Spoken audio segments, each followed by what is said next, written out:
Aujourd'hui, je me suis demandé qui est Hugo Posé. Salut Hugo. Salut Issa, comment ça va? Ça va et toi? Ça va très bien, je suis très heureux d'être ici aujourd'hui. Bah c'est cool. Déjà, avant de commencer, j'ai une question. Je t'appelle Hugo, Oui. Hugo Posé Oui. ou Multigaming? Tu peux m'appeler Hugo. Ça Hugo. sera mieux, mais on peut parler de multigaming. C'était vraiment tes débuts et tu étais vraiment à fond sur les jeux vidéo seulement. C'est ça. Et t'es passé à autre chose. En fait, j'ai pas vraiment commencé avec multigaming. Ah. Moi, j'ai commencé à créer du contenu sur YouTube en 2010. Yes. À l'époque, j'avais une chaîne avec un duo. On faisait de la bidouille high-tech, tu vois. Et après, je me suis dit, pourquoi pas faire la même chose, donner des tutoriels, tu vois, dans le jeu vidéo. D'accord. J'ai fait ça en 2011. Et voilà, et j'ai créé du contenu en tuto jeu vidéo. Et à force de faire, ça s'est amélioré. Et après, je suis arrivé en 2013, où je me suis dit, tiens, j'ai un peu tourné en rond, tu vois. Je prends plus vraiment de plaisir à ça. Je faisais ça en parallèle des cours, comme un hobby. Je me suis posé la question, est-ce que j'arrête ou est-ce que j'essaye autre chose? Et je me rendais compte qu'il y avait un contenu sur ma chaîne qui marchait bien et que moi j'adorais faire, c'était montrer les parties, les vrais délires que j'avais avec mes potes. D'accord. Et je me suis dit, bah tiens, on va se concentrer sur ça. Je vais apprendre aussi à faire du montage. Donc j'ai appris à faire du montage de manière autodidacte. D'accord. Et à force d'itération, à force de faire et refaire des vidéos, bah, ça s'est amélioré et ça a pris. Et du coup, au moment où tu as voulu faire autre chose, tu t'es dit, bah, parce que je vois, tu fais plein de trucs. Ouais. Plein de trucs différents. Ouais. Et du coup, on a vraiment envie de te suivre dans chaque activité. Ouais. Que tu sois avec tes potes ou que tu sois tout seul, on a envie de voir ce que tu vas faire. Il y a plein de petits trucs différents.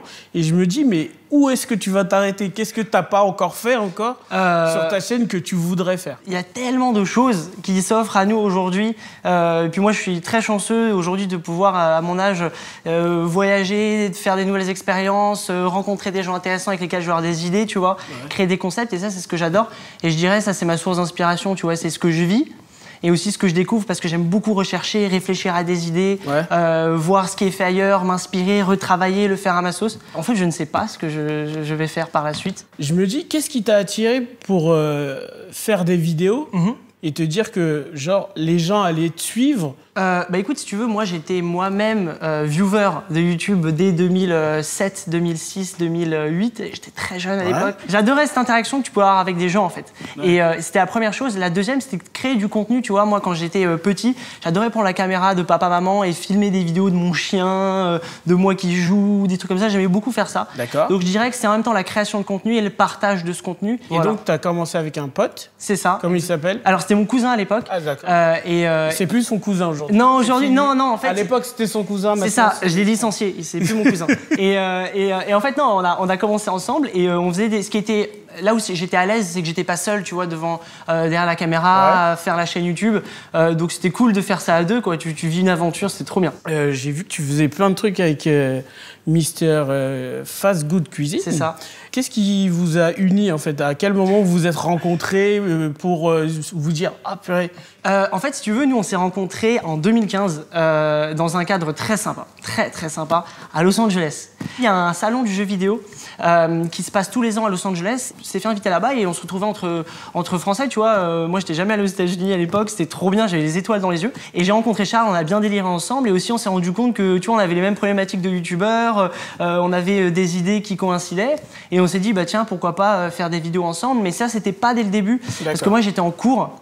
Donc à l'époque, je crois que j'étais en seconde, donc j'avais pas du tout le temps. Charles était à Strasbourg, moi à Paris. J'avais pas du tout le temps qu'on se voit entre les cours, c'était compliqué. Et quand j'ai eu mon bac en 2017, on a commencé à faire des vidéos ensemble. Je vais te faire un petit tu préfères et tu me dis ce que tu préfères. Pizza ou burger? Pizza. Ok. Foot ou basket? Foot. Très bien. Marvel ou comics? Marvel. Très bien. Lesquels Marvel? Je dirais les Spider-Man. Spider-Man, t'aimes bien? Ouais. Ok. Ville ou campagne? Moi, j'ai grandi dans Paris, mais j'aime bien la campagne, mais pour y vivre actuellement, je pense que je serais plus à l'aise en ville. D'accord. Voilà. Ok, très bien. Film ou série? Film. Mario ou Luigi? Mario. Naruto ou One Piece? Alors moi, j'étais plus Full Metal Alchemist. Voilà, j'ai répondu à ma propre option. D'accord. Alors attends, j'ai trouvé un truc aussi que j'aimerais te faire. Parce que tu fais des énigmes aux gens. Oui. Tu fais le malin dans la rue, genre... c'est quoi un hexagone, tout ça. Oh là là, oh là là. Voir. Mais c'est facile quand tu interviews. Oui, bah c'est quand oui. tu es la personne qui doit répondre que c'est difficile. Exactement. Lorsque l'on me nomme, je n'existe plus. Ah, attends. Je crois que c'est un truc avec genre silence. Qui suis-je? Silence. Il l'a déjà cherché, celui-là.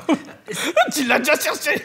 Tu l'as déjà cherché. C'est trop facile, tu l'as déjà eu. Je rentre toujours la première et je sors toujours la dernière. Qui suis-je? La tête? Toujours... Non. Hein? La tête la première. Quand tu plonges et tu ressors avec la tête, tu ressors pas par les pieds. Non, c'est pas ça. C'est un truc que tu utilises au quotidien. Répète, c'est je rentre la tête la première, je sors la tête. Non, j'ai pas parlé de tête. Attends, merde, c'est moi, merde. Je rentre toujours la première et je sors toujours la dernière. Mais ça veut dire qu'il y a plein de trucs autour qui rentrent. Tes phrases, elles sont à double sens. Ah oui, je sais, mais je le sais et je ne dis rien. Je reste focus. Un indice, passe-partout. Passe-partout? Elle est passe-partout? Et dernier indice, vas-y, comme ça, j'ai tout utilisé. Deschamps. Deschamps? Ouais. Une brosse à dents? Non. Bah, c'est la première à entrer dans ta bouche le matin et le soir quand tu vas te coucher. Merde! Non mais avouez-le, ça a du sens, ça a du sens! Ça a du sens, mais c'est pas ça. C'est qui passe-partout? Bah c'est un personnage dans Fort Boyard. Et il fait quoi? Tu fais ça. Pourquoi? Mais il compte. Il compte quoi? Le temps, Le temps, il compte. Passe-partout, il compte le temps. 5, 4... C'est le numéro de l'épreuve, le numéro de la clé.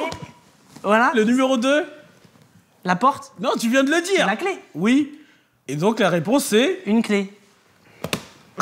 C'est la victoire, tu sais, genre tu l'apprécies pas beaucoup, c'est nul. Oh là là, on en fait. C'est le stress, c'est le stress. Passe partout, celle-là, elle était pour toi. J'ai une serrure, mais pas de porte. J'ai une serrure, mais pas de porte. Donc forcément, il y a une clé. Oh non, ça c'est pas bon signe. Bah, attends, mais qu'est-ce qu'il y a une serrure et pas de porte? Un cadenas? Yes! Trop fort. Quel salopard. Ah, il y a une satisfaction quand tu trouves le truc sans indice, sans rien. C'est bien. Merci. Bravo. Comment tu te vois dans 10 ans? J'ai l'impression d'être une conseillère d'orientation. Non, plus sérieusement. Non, dans 10 ans, écoute, allons 10 ans en arrière. D'abord, je vais te répondre en 2 temps. Déjà, il y a 10 ans, j'aurais jamais pensé avoir un parcours aussi atypique parce que, tu vois, mine de rien, à la base, je voulais faire une prépa pour faire une école de commerce. Ouais. Et je suis arrivé en première à me dire, tiens, finalement, YouTube, ça devient assez sérieux, ça devient plus pérenne que ce que je ne pensais à la base. Ouais. Donc, pourquoi pas prendre un an? Et après mon bac, évidemment, c'est important, prendre un an et je me dédie à mon activité à 200%. C'est ce que j'ai fait et moi j'ai adoré mon année, j'ai pris vraiment du plaisir, ça a bien marché. Donc je me suis dit ok, j'enchaîne et je me lance dans cette carrière entre guillemets. Donc dans 10 ans, écoute, moi j'aimerais vraiment que ce soit pour moi ou même pour le milieu dans lequel j'évolue de manière générale, que ça soit beaucoup plus développé, que ça soit beaucoup plus professionnel. C'est-à-dire qu'aujourd'hui on est dans le milieu des créateurs web et c'est un milieu qui est tout nouveau, tu vois. Il n'y a aucun code vraiment qui est mis en place. Regarde cette interview qu'on fait aujourd'hui, elle est sur YouTube. Ça aurait été impensable il y a 5 ans. Et j'aimerais vraiment rendre ce milieu, garder son aspect authentique, où tout le monde peut partager du contenu et en même temps pouvoir développer des opportunités, faire des trucs encore plus cool et tout. Un peu comme l'industrie de la musique s'est développée il y a plusieurs années, tu vois. Et j'aimerais bien que je sois peut-être encore dans ce milieu ou acteur de cet aboutissement. Si dans 20 ans... Là, on passe encore à un autre. Ouais, t'as ton gosse qui te dit papa, j'aimerais aussi faire des vidéos, être sur YouTube. C'est quoi les premiers conseils que tu lui donnerais? Typiquement, quand on est jeune, il y a plein de variables qui rentrent en compte, comme peut-être parfois l'anonymat, si on est très très jeune, montrer son visage, se mettre en scène, ça peut être, ça a des impacts, mine de rien. C'est fou, toi t'as commencé sans montrer ton visage. J'ai montré mon visage un peu plus tard quand même, vers 14-15 ans. Avec l'autorisation de tes parents? Exactement, c'est très important. Écoutez vos parents. Talk Legends. Et Talk Legends. Non mais plus sérieusement, comme je t'ai dit, j'ai commencé à regarder YouTube Dailymotion en 2006-2007 et de grandir avec le web, ça m'a vraiment forgé, tu vois, de me dire, de voir les autres faire, de voir l'impact que ça pouvait avoir et aussi d'avoir une réflexion en aval, de me dire ah ouais putain Internet ça peut vraiment prendre des dimensions de fou. La deuxième chose, ça serait d'avoir peut-être une raison de créer du contenu, tu vois, ou juste t'aimes ça, tu vois, mais avoir un sujet, avoir quelque chose que la personne a envie de partager, tu vois, avoir une valeur ajoutée. Je pense que c'est super important et ça peut aussi juste être de l'expérimentation d'un autre côté. Et la dernière, ça serait aussi de faire attention à bien faire la distinction entre ce qui est sur Internet et ce qu'il y a dans la vraie vie, parce qu'aujourd'hui, on peut très rapidement beaucoup s'exposer sur le web, mais c'est encore possible de pouvoir garder une vie privée. Et puis, je fais aussi quand même attention, encore une fois, faire cette distinction entre vie privée et ce que tu mets sur Internet, tout en restant moi-même. Donc, j'ai pas vraiment eu de problème. Voilà. ton premier salaire que tu as touché avec ta chaîne YouTube, t'en as fait quoi? La première fois que j'ai vraiment utilisé mon argent à tes 18 ans? Voilà, en bref. Ouais. C'est juste après mon bac. J'ai fait un voyage surprise à ma mère. Genre le jour même, j'ai dit maman, on part à New York. Et j'avais pris les billets et tout. Et j'avais fait s'il vous plaît, il faut vraiment pas que je me foire au bac. Si j'ai des rattrapages, je peux pas partir. Et j'ai eu mon bac avec mention. Oh. Donc ça s'est bien passé. Purée. Ouais. Ah mais t'as bien fêté ton truc, toi. T'as bien fêté cool. ton bac. Franchement, énorme chance et ça, c'était trop bien. Ça fait quoi de te dire, genre à 18 ans, j'ai pris mon argent, j'ai réussi à faire un cadeau à ma mère. Encore une fois, je pense que ça rejoint ce que j'ai dit, de savoir garder les pieds sur terre, tu vois. Ok, j'ai beaucoup bossé et tout, et j'ai eu, mine de rien, quand même, de la chance, mais surtout beaucoup de travail, ça c'est indéniable. Pour avoir cet argent, je vais l'utiliser à bon escient, je vais pas faire l'idiot avec, et si en plus de ça, je peux faire plaisir à mes proches qui m'ont soutenu dès le début, bah, c'est que du positif en fait. Franchement, t'as l'air malin. Et ça me plaît. Non mais vraiment. J'ai fait des rencontres avec d'autres youtubeurs et du coup, je me dis quand même, à votre âge, vous êtes assez malin et vous n'êtes pas j'ai gagné cet argent, je vais le dépenser n'importe comment. Vous êtes vraiment, j'ai envie de dire, visionnaire. Vous essayez de vraiment établir des choses pour le futur et tout ça. Donc, je trouve ça malin. T'aimerais mettre qui en avant? Par exemple, quelqu'un qui n'a pas une chaîne, qui a une chaîne qui vient de commencer ou truc que t'aimerais vraiment mettre en avant et te dire, cette chaîne-là, suivez vraiment, le contenu, il est ouf. C'est quelqu'un qui fait de la musique et qui commence à être présent, tu vois, sur YouTube notamment, mais qui est présent sur plein de réseaux. Il s'appelle To The Kid. Et il fait des musiques trop cool, vraiment. Plus typé, je dirais, lofi, du hip-hop, du R&B, du rap aussi, français. D'accord. Et on a fait une vidéo ensemble, on a fait un concept qui était canonissime, vraiment. Ah, celle où vous avez fait un morceau ouais, en fait, on fait pas un morceau, on fait des petites phrases du quotidien auxquelles tu peux dire « Ah ouais, putain, mais c'est vrai ça, j'aimerais bien le dire, tu vois. » On fait des mèmes à partir de musique qu'on a fait en 4h30, tu vois, même pas. Qu'est-ce que tu te souhaites?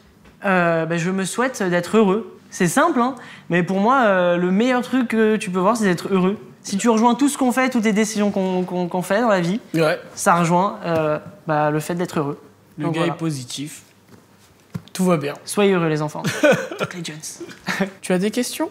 Quelle est l'interview que tu as préférée depuis le début? Mais même dans toute ta carrière, j'ai envie de te dire.